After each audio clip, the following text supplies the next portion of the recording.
Greetings and welcome to a continuation of our study, which we have started a while ago on the subject of righteousness by faith. As you can remember, last time we started on the basics, on the introduction of what constitutes righteousness by faith. And we also looked in connection with the three angels' messages as well as with the spirit of prophecy. And today, by God's grace, we are going to study more in depth on the practical aspects of righteousness by faith. Now we know that righteousness by faith is not merely an intellectual assent to a knowledge of the truth, but rather it is more about having a practical experience with this truth that we as God's remnant church profess. So without any ado, let us get into the study with a word of prayer. Heavenly Father, thank you once again for this privilege we have of studying your divine word. Thank you for the counsels and reproofs and warnings which you give us both in the word and inspired counsel of the spirit of prophecy. We ask, Lord, that you will be present with us as we are now going through your word, starting verse by verse, precept upon precept, line upon line, here a little and there a little.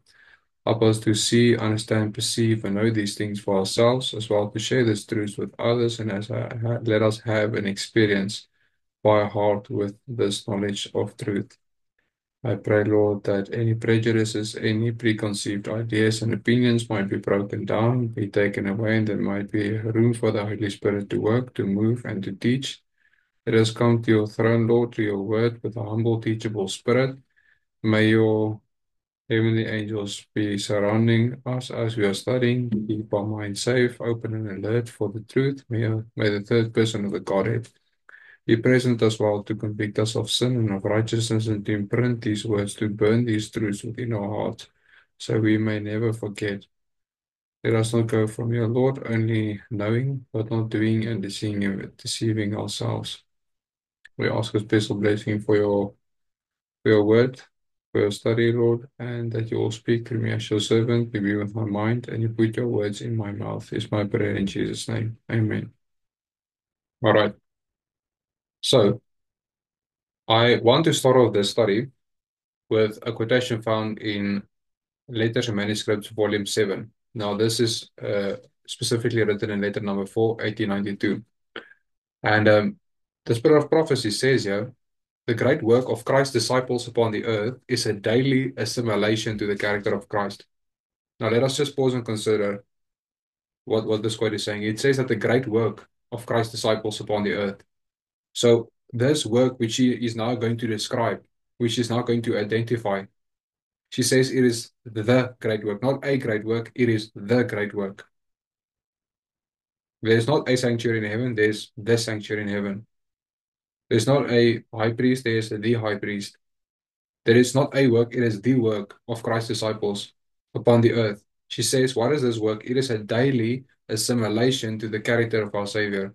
A daily assimilation to the character of our Savior is our great work. It is the greatest work. It is the great work of Christ's disciples upon the earth. It's a daily assimilation to the character of our Savior. Now we'll go into depth about what we are now reading here. But this is just to show you in one sentence of one paragraph in the Spirit of Prophecy, it already identifies to you, it already makes it very plain and clear to you that the righteousness by faith is not merely intellectual assent to the knowledge of truth. Righteousness by faith is not only an intellectual assent to the knowledge of truth. Righteousness by faith in verity is a practical heart experience. John chapter 17, verse 3, Jesus said, this is life eternal. What is life eternal, Jesus? This is life eternal, that they might know thee, the only true God, and Jesus Christ whom thou hast sent. The word know in that verse, translated in Greek, is the word gnosis. The word gnosis means a first-hand practical experience. A first-hand practical experience. That's what the word gnosis means. That's what it means to have eternal life. That's what it means to have a relationship with Jesus. It is a first-hand practical experience. The great work of Christ's disciples upon the earth is what? It is a daily assimilation to the character of our Savior. Now, in the very next sentence, she says the reason, or rather, the reason why we can daily assimilate to the character of Christ. She says, as our advocate, he stands before the Father expressly to impart grace for this very purpose.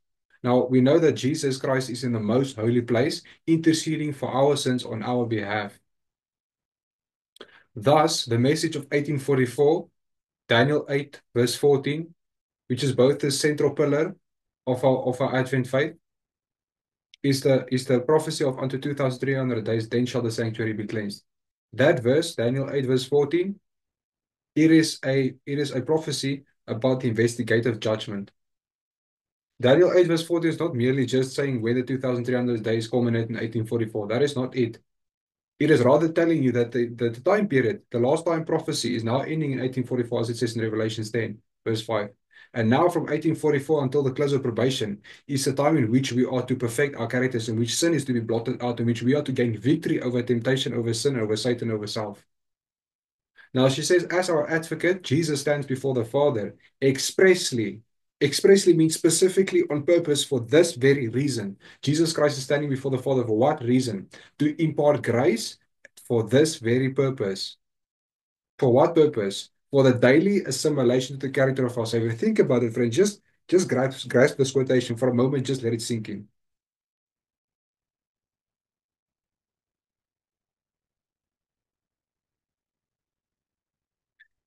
This quote is saying, the great work of Christ's disciples, me and you, our great work upon the earth is a daily assimilation to the character of our Savior.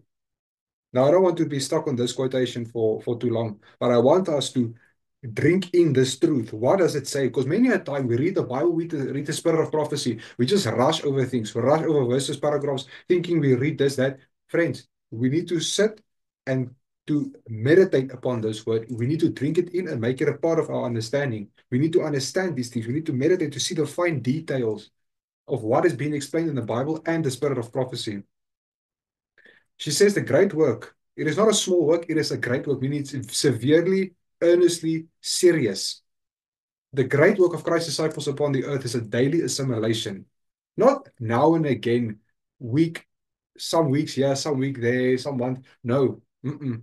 It is a daily assimilation to the character of our Savior. That is our great work as Christ's disciples. But now the prophet says in the very next sentence, as our advocate, he, Jesus, stands before the Father expressly to impart grace for this very purpose. For what very purpose? For the daily assimilation to the character of our Savior. Not monthly, yearly, weekly, a daily assimilation. The reason why Jesus Christ is standing in the most holy place, the reason why Jesus Christ is there to blot out sin, is so that we can daily assimilate the character of our Savior. Now think about this. When you make a car, when you build a car, and the engine of this vehicle can only take 93 unleaded fuel, and you go to the fuel station and you fill this car, this engine, you fill the tank of this car with anything else other than 93 unleaded fuel. Let's say you fill it with diesel. Will that car ever move? Mm, that's not what it's made for. Now, Jesus, the reason why he stands before the Father is not so that you can continue living in sin. It is not so that you can keep on neglecting the grace of Christ. It is not so that you can keep on frustrating the grace of God. Jesus is not standing in the most holy place so that you can keep on eating unhealthy food and wearing worldly clothes and listening worldly music and watching worldly things and reading worldly. No, Jesus is standing in the most holy place, not for you to live in your sin, but to gain victory over your sin. The book of Revelation clearly says, he that overcomes will I give to sit with me, my Father, in his throne. Our advocate, Jesus, stands before the Father expressly to impart grace for this very purpose. Jesus uh, expressly imparts grace for the very purpose of us as daily assimilating his character. That's the reason why Jesus is standing in the most holy place. It is especially so that we can receive grace from Jesus to daily assimilate the character of our Savior. This quote is telling us that we need grace. We need the grace of Jesus so that we can daily assimilate to the character of God, of Christ. And it goes on to say, it is to accomplish this work that the Spirit is provided. John chapter 16. I will send a comforter and he will convict you of sin and of righteousness. The Holy Spirit does not come to give you smooth sayings, to soften or to flatter your hearing. No, no. The Holy Spirit is sent to convict you of sin and of righteousness. And you know, every time that we choose to fall into sin, you know what the spirit of prophecy says, and this is not even about Ellen White, the spirit. It's about what the truth is. The Bible confesses this. You know, the spirit of prophecy says the commission of a known sin, not a mistake. A mistaken sin is not the same thing. A mistake is something you did, which you did not know the consequences of beforehand, and you did not know that this was a sin or this was a wrong act in the eyes of God. I mean, a sin is something you purposely do. What does the Bible say? Transgression, sin is a transgression of God's law. Whatsoever is not of faith is sin. He that knoweth to do good and doeth it not, to him it is sin. Sin is something you willingly do. You obey the lust of your flesh. That is what sin is. She says that the commission of a known sin silences the witnessing voice of the Holy Spirit and separates the soul from God. It separates the soul from friends. We cannot afford in a day and hour in which we live in this history of our existence to be separated from God. We cannot allow, we don't have the luxury of being separated from God, where we are now standing, especially when we are now standing. Never could any human being ever had the luxury of being separated from God, but especially us living in the last days. Do not be deceived. Jesus' return is not soon, somewhere in the future, 10 years from now. The return of Jesus Christ is imminent. It's even at the doors. We are standing on the border of the eternal world. We ought to guess at nothing. We have the prophecies marking every wayward mark on our journey. We ought to guess at nothing. Jesus is coming back, and for this very purpose, he imparts grace, so we might daily assimilate to the character of Christ. By beholding, we become changed into the image of the Lord. Even by the Spirit of the Lord, imbued with His fullness, we grow in grace and in knowledge of Jesus Christ. You see, there's a need to grow. There's a need for us to grow in the grace and knowledge of God. We need to grow in His grace. We need to be able to give grace the same way He gives grace to us. To have an experience with Jesus.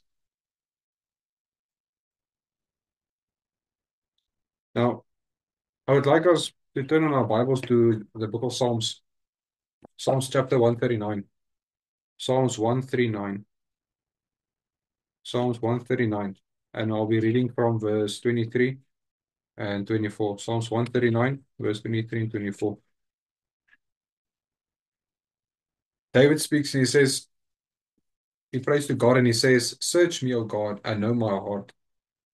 Try me and know my thoughts, and see if there be any wicked way in me, and lead me the way everlasting. Now, the first thing we need to observe is the fact that the psalmist says, search me, O God. He is inviting God. He's giving permission. He's asking God to search his heart and to try him and know his thoughts.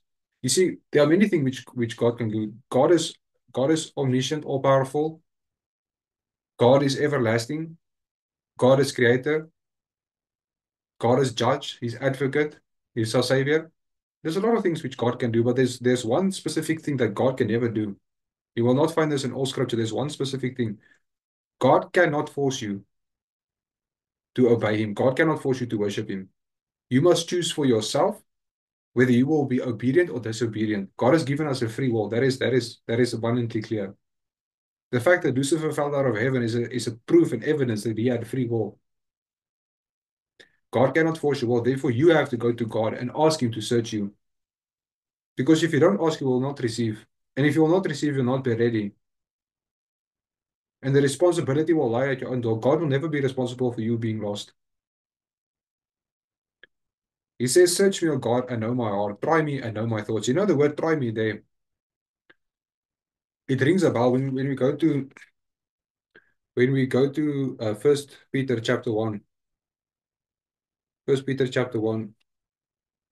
The apostle Peter writes concerning being tried, and he uses some very specific language. Very specific language which we normally don't want to, things which we normally don't want to hear. First Peter chapter 1 and verse 6 says, wherein ye greatly rejoice, though now for a season, if need be, ye are in heaviness through manifold temptations, that the trial of your faith, being much more precious than of gold that perisheth, though it be tried with fire, might be found unto praise and honor and glory at the appearance of Jesus Christ. Now it says that the trial of your faith is much more precious than what? Your faith being tried. The fact that your faith is being tried by fire is much more precious than gold that perishes. Though your faith be tried with fire, because the reason why your faith is tried with fire is so that it might be found unto praise and honor and glory at the appearing of Jesus. What did Jesus ask the disciples? He said, if this, nonetheless, I tell you, if the Son of Man returns, will he find faith upon the earth? That is one thing Jesus asked. But the book of Revelation tells us clearly that yes, Jesus will find faith upon the earth. Revelations 14, verse 12 says, here's the patience of the saints. Here are they which keep the commandments of God and the faith of Jesus. Revelations 14, verse 12 is the end product of the three angels' messages, which are found in verses 6 to 10. We need to take heed to these messages because this message, the three angels' message, is the everlasting gospel. Now, back to our verse, it says the trial of your faith being much more precious than of gold that perisheth, though it be tried with fire. You see, if you go back to Psalms 139, verse 23, he says, search me, O God, and know my heart. Try me and know my thoughts. In other words, David is inviting God to put him through trials and tribulations. In other words, when you sum this up, when we ask God to search our hearts and to see what's inside, we are asking God to put us to the furnace, so that we can see what is inside of us. Let me just give you an example of what I mean. I have a quotation here found in Desire of Ages about when Peter denied Jesus. Let me just find my quotation. Very powerful quotation. Very powerful quotation. It explains a lot. Explains a lot of why we are where we are. Desire of Ages, page 673, paragraph 3. The prophet says, when Peter said he would follow his Lord to prison and to death, he meant every word of it, but he did not know himself. There's a problem. He did not know himself. Jeremiah 17, verse 9, the heart is deceitful above all things, desperately wicked. Who can know it? So the Bible says that your heart is deceitful above everything else. It is desperately wicked. It is filthy. And you know what? You can't even know the full extent of your heart. There are things which lie inside of your heart which you are not aware of. She says when Peter said to Jesus he would fall into prison and death, Peter meant every word of it. But the problem is he did not know himself. Hidden in his heart were elements of evil that circumstances would fan into life. Circumstances don't necessarily change your character. It can if you allow. But in that moment, when you're in that circumstance, what comes out is not what has been formed right there. What comes out is what's already inside the heart. The fact that Peter denied Jesus means it was already inside the heart. Betrayal, denial was already inside the heart. Cursing and swearing was already inside his heart. It was never removed. And she says, had Peter learned a lesson that Jesus desired to teach him on the sea, he would not have failed when a great test came upon him. He would not have failed when a great test came upon him. She says, hidden in his heart were elements of evil that circumstances would fan into life. Circumstances only show what's already inside the heart. It only brings out the filth that is already there. And you know why it's there? Jesus gave Peter ample provision. And she says it was in sleeping that Peter prepared the way to deny his master. When Jesus said, watch ye and pray that you might not fall into temptation. What did the disciples do? All of them fell asleep. But she says, especially for Peter, it was in sleeping when he needed to pray that he prepared the way to deny his Lord. And this is exactly the same with us. We're living in the very last moments of this earth's history. We are on the brink of the eternal world. Yet we're not watching and praying. We are careless and indifferent. We have unity with the spirit of the world. We dress how we want, we eat how we want, we do whatever we want in this world, but we think heaven is our home. That is a deception of the devil. You will lose your own soul and you're responsible lie at your own door. And you know what? Satan never fell out of heaven by himself. He took a third of the angels with him. And think about that. Think about that. Heavenly beings who never knew sin fell out of heaven because they were deceived, because they were not anchored in Jesus. They decided to believe the lies of the devil. They chose to remove their eyes from God and to put their eyes upon doubt. They removed their minds from the truth and placed it upon error. And thus they prepared the way for themselves to fall. And Lucifer never fell by himself. The influence which you have, the spirit of prophecy is every soul is surrounded with an atmosphere. It might be an atmosphere tainted by cherished evil, or it might be an atmosphere of light and peace. She says that with this atmosphere, you can cause other people to fall into sin. Just by you living in sin, you're surrounded with an atmosphere of unholiness, of evil. And with that atmosphere, you interact with other people. You influence them knowingly and unknowingly, the spirit of prophecy says. So it's fine. You don't even have to say anything evil, do anything evil in front of other people. Just do what you normally do it when no one sees you, and then come in contact with other people. You bring that filth with you, and people who are not so protected by Jesus, they are more inclined to fall into temptation and to sin, and you will be responsible for that person's eternal loss. We need to take our relationship with God seriously. The salvation of souls is the most precious thing. That is what heaven did. It gave Jesus, John 3:16. God so loved the world that he gave his only begotten Son, that whosoever believeth on him should not perish but have everlasting life. How dare you, with your life of sin, close the door for someone else to be saved? Yes, that person had a choice, but that person did not know any better. And you had the wrong influence upon that person because of your wrong lifestyle habits. It ought not to be thus. It ought not to be like that. So we need to, the point is, we need to come back and we need to search our hearts. We need to search our hearts so that God can show us what's inside. That's the reason why it says in Proverbs 4, verse 23, it says, guard the heart above all else. Guard the heart above all things, because out of it, out of the heart, are the issues of life. The circumstances that occur in your life, except for providence, the circumstances which occur in your life is because of what's inside of the heart and what you live. Do you choose to live according to the desires of your own heart, or do you take these desires and lay them at the cross and ask Jesus to remove these things so that it might not consume your life and the life of others? We need to search our hearts. We need to guard our hearts as well above all things, because out of the heart is the issues of life. And the reason why we need to do this is because the heart is deceitful above all else. It's desperately wicked, and you can't know the full extent of your heart. It is impossible. God only knows the full extent of my and your heart. I myself am not aware, as I'm sitting here, of what's inside my heart. That's why Jesus needs to put me through the refining fire. You will remember a few quarterlies ago in the Sabbath school quarterly, we studied this one. I believe it was in 2022. This one quarterly was named "In the Crucible with Christ." Powerful, powerful quarterly, powerful stuff. I would recommend reading that quarterly again.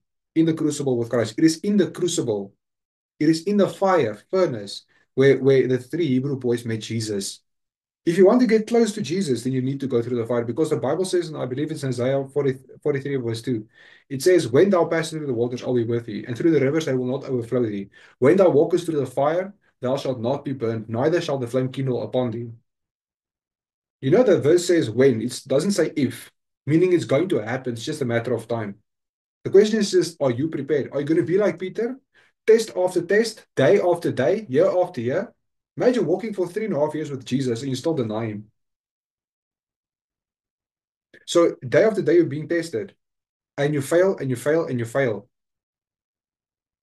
And then when the great test comes, for us, which is the Sunday law, because that is our last test, that's what the spirit of prophecy is in great controversy. When our final test comes, we will be able to choose the easier popular side, because we have not been sanctified by obedience to the truth. You know, Christ's object lesson says the reason why we do not understand the scriptures, it is because we are disobedient to God's law. If you start being obedient to God's law and live according to the word of God, then you will be able to understand the scriptures more clearly. And you know, this consists of everything, the way you dress, the way you eat, the way you speak, all these things. Yes, God is a God of minute detail. He cares about what you eat. He cares about how you dress. He cares about what you watch, how you speak, how you live, and how you act. These things are important to God. That's the reason why he died on the cross for us. It's not so you can put filth in your body and on your body and represent Satan and not Jesus by your life and your character and your speech, even your dress and your diet. People look over these things and say this is fanaticism, this is legalism. It's not legalism, not fanaticism, it's a truth in as it is in Jesus. That's what it is. And people are just too proud to accept this truth because they want to give up everything, but don't touch my plate, don't touch my dress, don't touch my TV, my Netflix, my YouTube.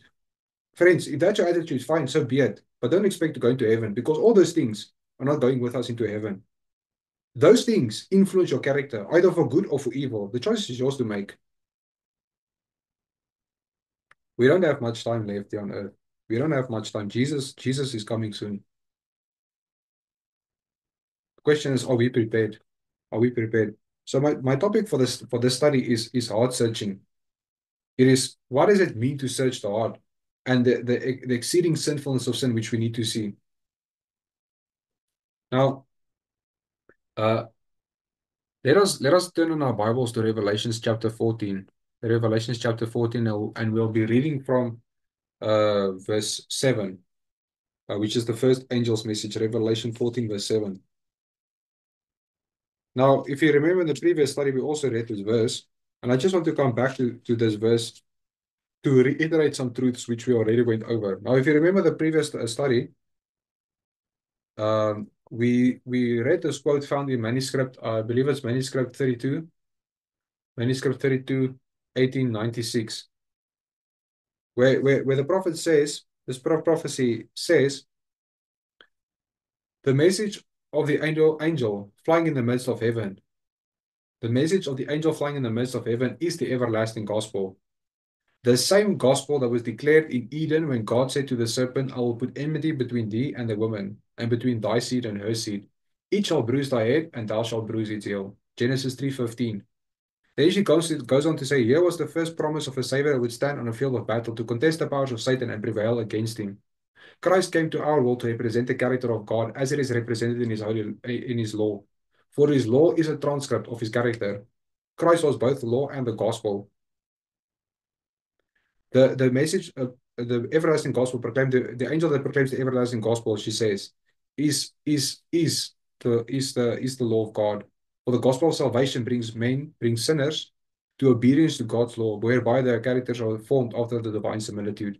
Now, if you go back to the first part of that quote, she says, the angel flying in the midst of heaven, Revelation 4, verse 7, that proclaims the everlasting gospel.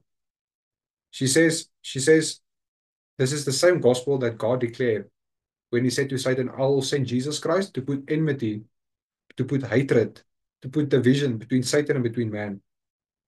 So the everlasting gospel is given by God. The three angels' messages is given by God to put enmity between Satan and between man. And the message is to fear God and to give glory to him. We saw what that meant. We're not going into that study. But we know to fear God is to meditate in his law, to keep his commandments, to bear fruit, all 9 fruits of the Holy Spirit. That's what it means in a summary, to fear God and give glory to him. Now, this is what God has now his message, his commandment to us is to fear God and give glory to him, because we are now living in the investigative judgment, because we are now in a time where sin needs to be blotted out of our record, the books of heaven. So what I'm telling you here is not just some interesting facts. I'm speaking truth. That is sort of a salvational issue.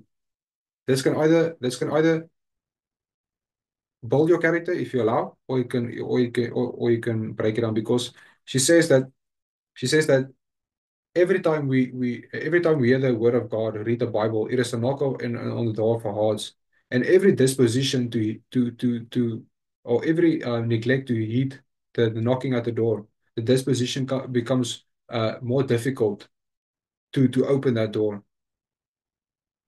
We Every time we neglect to open the door when God knocks on the heart, it becomes weaker and weaker until we are unable to open the door and allow Jesus inside.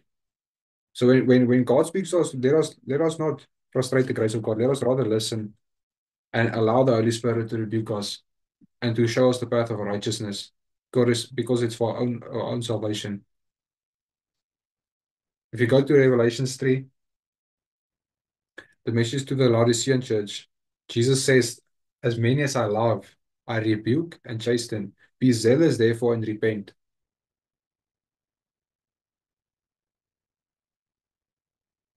Jesus has done everything he could and still is doing everything he can to make sure that you and I get into heaven. The question is just, will we take heed to the warnings and reproofs given in the scriptures? Will we take heed to the warnings given in scripture? Now, let us turn in our Bibles. Genesis chapter 22 and verse 12. Genesis 22, verse 12.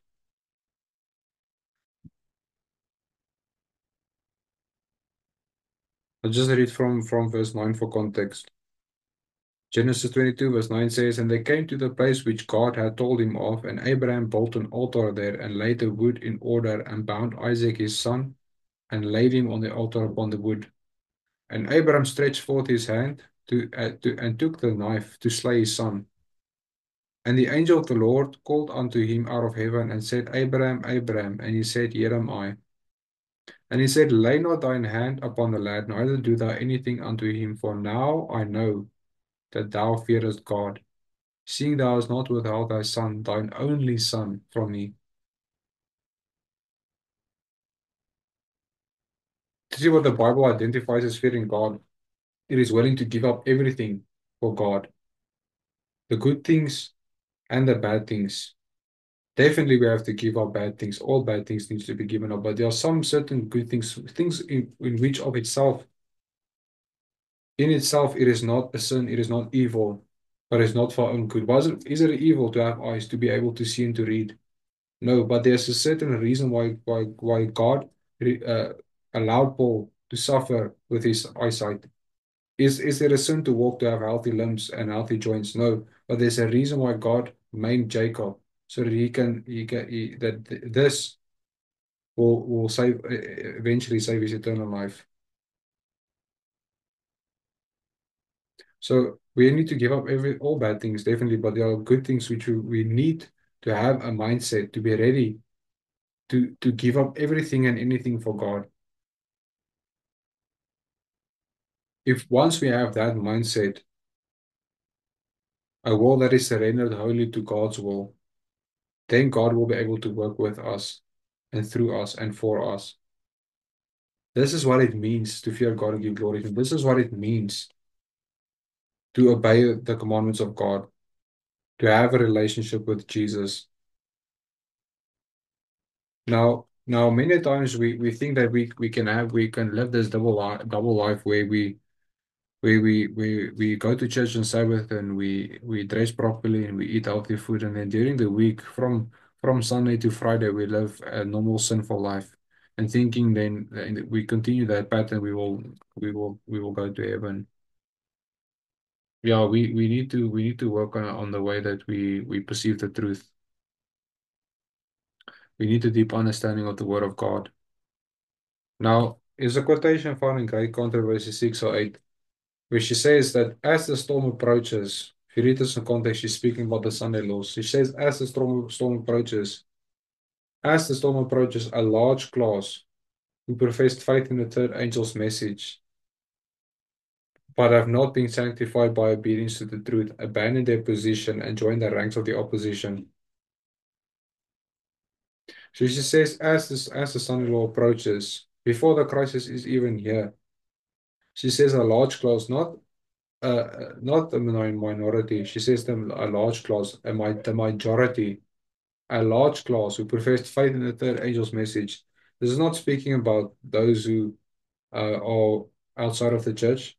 This is not speaking about even those who are inside of the church but living a nominal Christian life. She's speaking about those who profess faith in the present truth.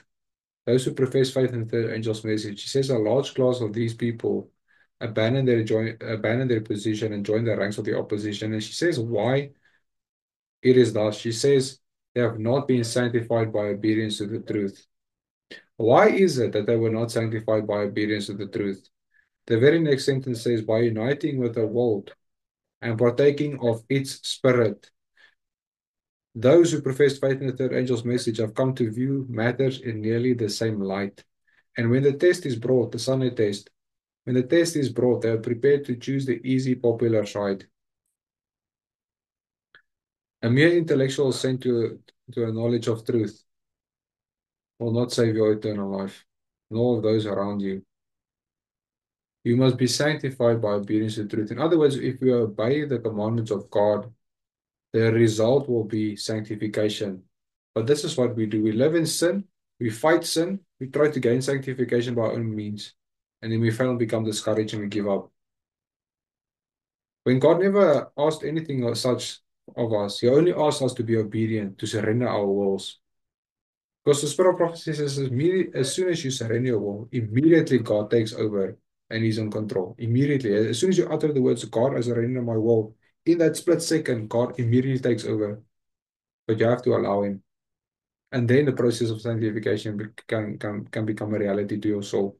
Because once you surrender your will, God is now in control of what you choose, why you think, how you believe. Obviously, you have to cooperate. God is not going to control everything like you're just some auto machine. God is God is cooperating with your will. You must cooperate with God, but He has to be in control of your will. Even though you don't want some certain things, like when Jesus was in the Garden of Gethsemane, He said, uh, let this cup pass from me. Nevertheless, not as I will, but as I will. Jesus never did want to drink the cup, but He knew if it's God's will, let it happen, even though I don't want it. We need to have that mindset. Then God can use us fully and completely, because then we can be obedient to God's commandments. Then He can sanctify us. Then we can receive sanctification. And remember, sanctification is not the work of a moment or a day or an hour, it's a work of a lifetime. If we don't begin the process right now, the process will never be completed. Now,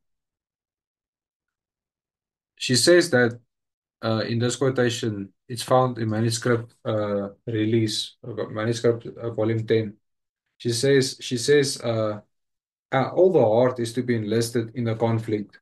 The law of God is to be written in the heart, or the soul will never obey the truth. There we come again back to the question of um of obedience to God's law. She says all the heart is to be enlisted in a conflict. We cannot have a divided, half-hearted effort to gain victory over sin or have a relationship with Jesus. That's not how it works. She says all the heart, it's all or nothing with God. You know, in the Revelation chapter 3, the Bible says that those who are lukewarm are spewed out of the mouth of God. You know what the word spewed is translated in the Greek? It's translated as vomit. In other words, you make God nauseous when you're half living in the world, half living in the church. It's nauseous. Rather be called completely outside the world, because the worldly can still be saved. But someone who lives in between truth and error, continue that lifestyle, you'll definitely be lost.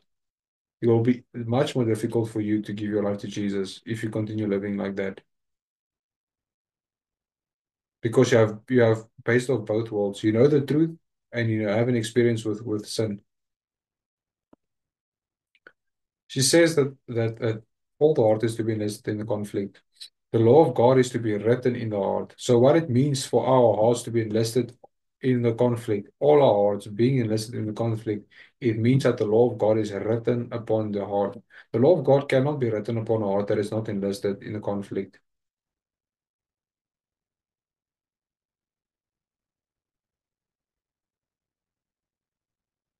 And she says, if this doesn't happen, the soul will never obey the truth. You will never obey the truth if your heart is not fully enlisted, if the law of God is not written upon your heart. Then she says in the next paragraph, she's asked, why is it that the love of Christ does not wield a constraining power over the life? How can it be, she asked, that Jesus Christ, the only begotten Son, one equal with the Father, who in himself has life unborrowed, underived, why does this love of Christ not wield a constraining power over the life? How can it be that Jesus, who shed his blood on Calvary, that his love does not constrain your life? She says it is because it has never been brought into the sanctuary of the soul. It has never been made the principle of action. The love of Jesus is just some wishy-washy subject which you don't fully understand. I mean, you see, this is the problem within the Seventh Adventist Church and with the world as well. But specifically, I'm speaking to Seventh Adventists, those who profess faith in the third angel's message, even those with nominal in the faith. We think that the love of Jesus is you can be whatever gender you want to be. You can marry whomever, whatever sex you want to marry. You can live anyhow, eat, drink, sleep, whatever you want. Just do whatever. Heaven is your home. Don't tell me to convert to Jesus. Don't tell me to forsake my sin. Put some coconut oil in my ear and tell me the things I want to hear. If that's your reasoning, you'll slide right down to hell, and it'll be a very fast, very smooth ride. It doesn't take much to take you to hell. Just one sin is enough. Just one spot and stain on your garment is enough to keep you out of heaven. I might ask, where's the grace of God? Where's the grace? All this is just stern rebukes. Well, remember Revelation chapter 3, as much as I love, I rebuke and chasten. Be zealous, therefore, and repent. Never by God's grace will ever hear words out of my mouth, which will which will which will tell you, confirm you to continue living in your sin. I will never encourage a soul to live by the grace of God to continue living in sin. Every time I get an opportunity to speak by the grace of God, I'll speak the truth as it is in Jesus. And at this present moment, God has given me the message of rebuke, of warning, of reproof, because we are living like we want, thinking we can go to heaven. You know what the grace of God? Here's the grace of God. Grace of God is repentance. The goodness of God leads you to repentance. You see, the spiritual things are spiritual understood. If you live a carnal life, you'll never understand these things. The grace of God is found in the very fact that you're hearing this message. This is the grace of Jesus. Jesus will never swaddle you like a baby in your arms like this, saying, "Oh, just keep on living in your sin. It's all right.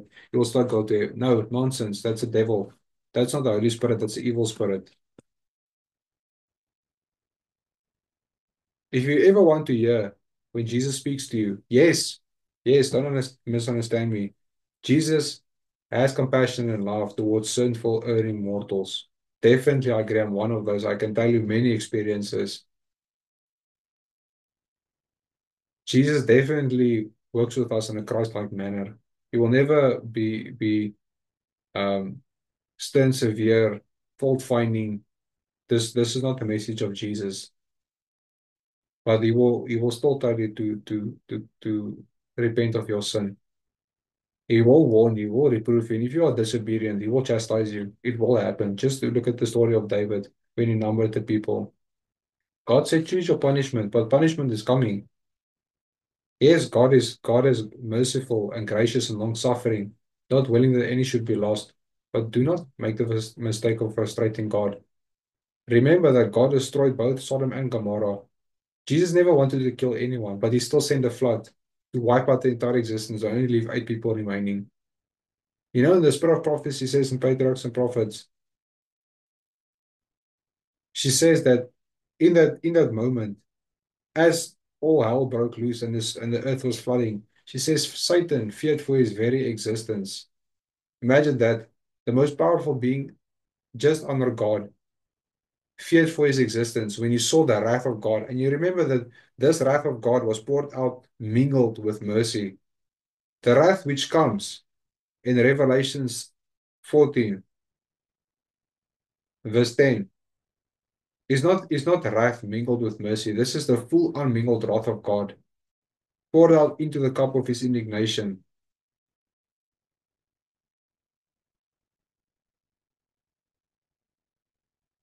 You know what the Bible says? They will be tormented with fire and brimstone, and the smoke of their torment will ascend up forever and ever, meaning you will be forever lost. Don't make the mistake of playing with sin, thinking that at any given moment you'll be able to convert. We need to bring the love of Jesus into the sanctuary of the soul. We need to make the love of Jesus the principle of action.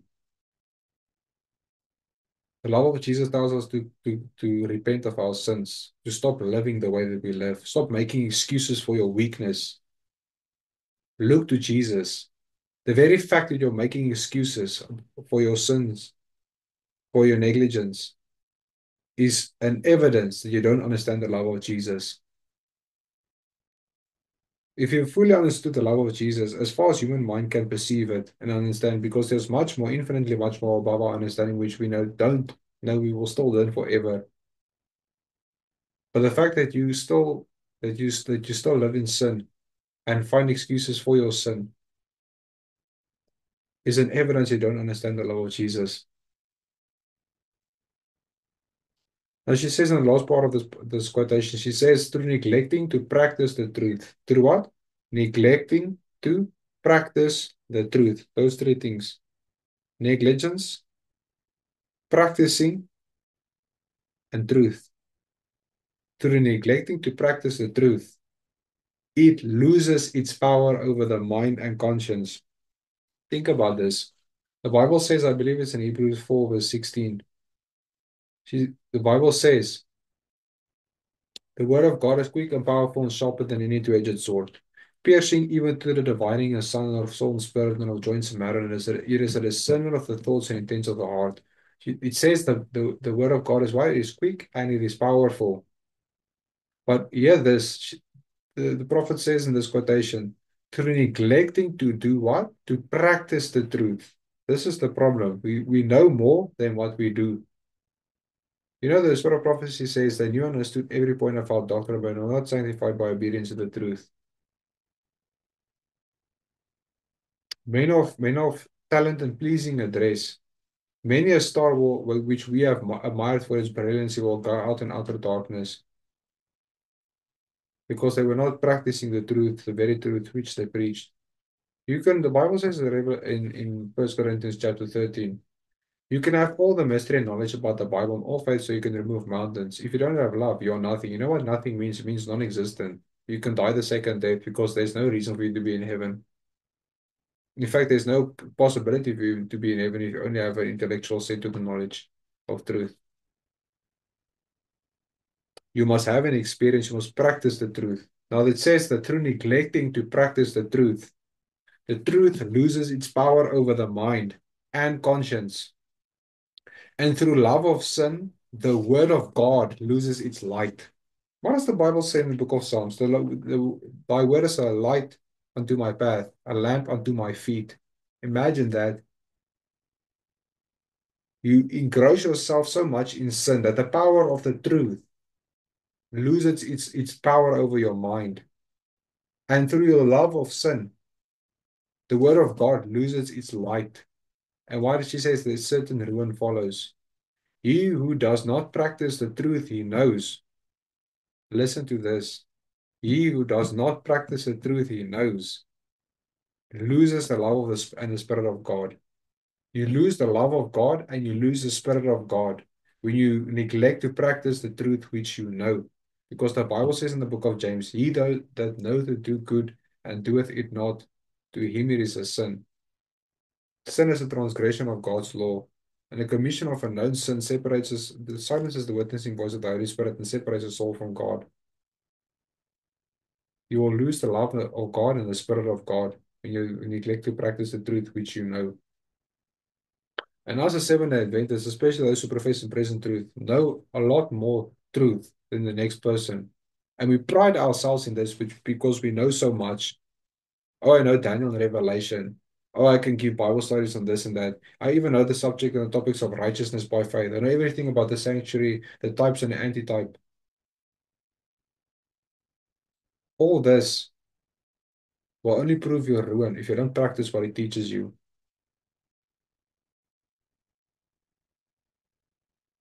Now, I just want to read the last few quotes from Steps to Christ. I won't be able to get through all these slides.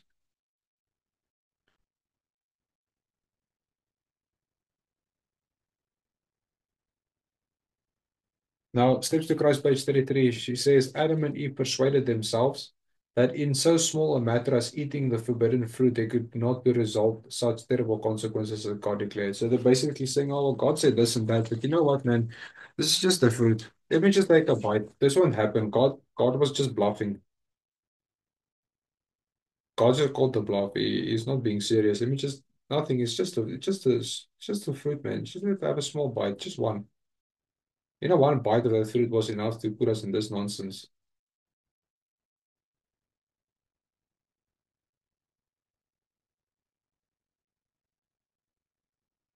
But she says that this small matter was a transgression of God's immutable and holy law, and it separated man from God and opened the floodgates of death and untold woe upon our world. Then she says in the last part of this quotation, Calvary stands as a memorial of the amazing sacrifice required to atone for the transgression of the divine law. Think about that. Calvary stands as a memorial. It stands as a proof, as a evidence of how not so small that transgression was of eating a fruit. They persuaded themselves it was just a small matter to eat of forbidden fruit, and God won't do what he said he would. But the cross of Calvary is an evidence that God will do what he says he will do. And he actually did do what he said he will do. And he will do what he said he is going to do in the book of Revelation. When you don't fear God and give glory to him, and you receive the mark of the beast, you will partake of the unmingled wrath of God. Calvary stands as a memorial. Friends, we need to look at the cross of Jesus. The blood of Jesus is all sufficient to save even the vilest of sinners, of which I'm convinced I'm chief.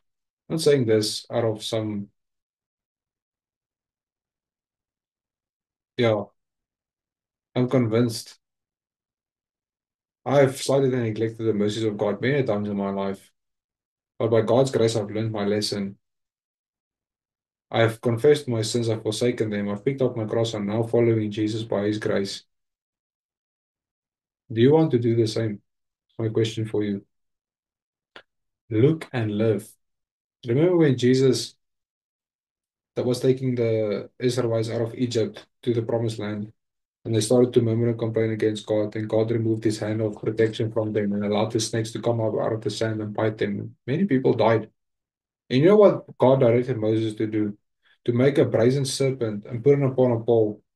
And he says, only look at this brazen serpent and you will be healed from the bite, from the poison of the snake. And in the lesson we learn from this, the poison of sin can only be removed when we look at the cross of Jesus and live.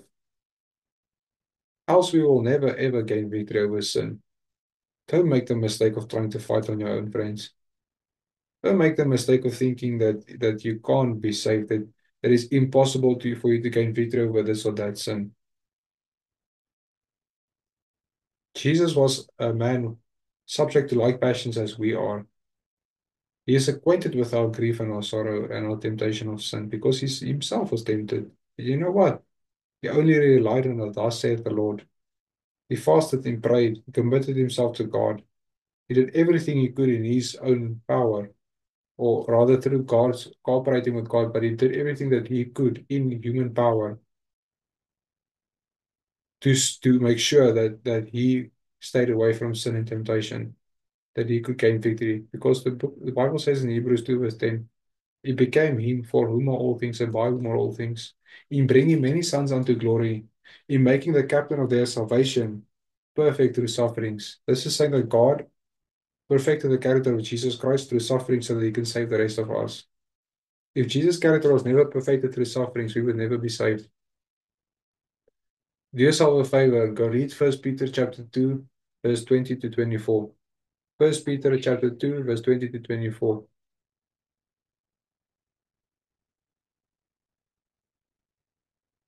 Now,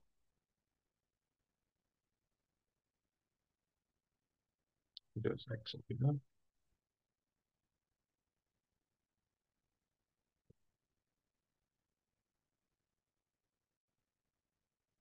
Okay, she says in Steps to Christ, I believe it's the next paragraph, the previous paragraph. Every act of transgression, every neglect or rejection of the grace of Christ is reacting upon yourself.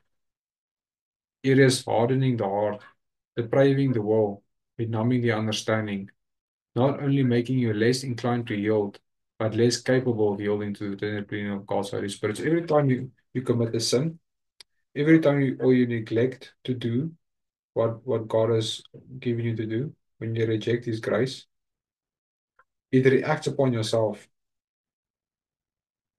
And what this does, every time you sin, every time you neglect, every time you reject the grace of Christ, it hardens your heart, it deprives your willpower, meaning makes your willpower weak, it benumbs your understanding, and it makes you less inclined to yield to the tender pleading of God's Holy Spirit, but it also makes you less capable of yielding.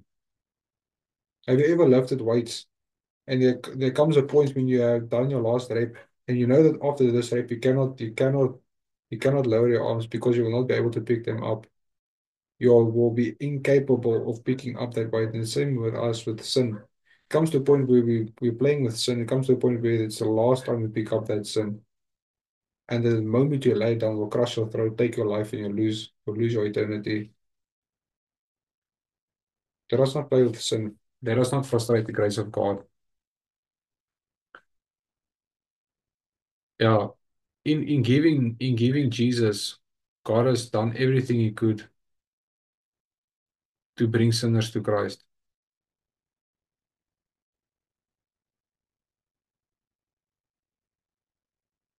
He has done everything He could to bring sinners to Christ.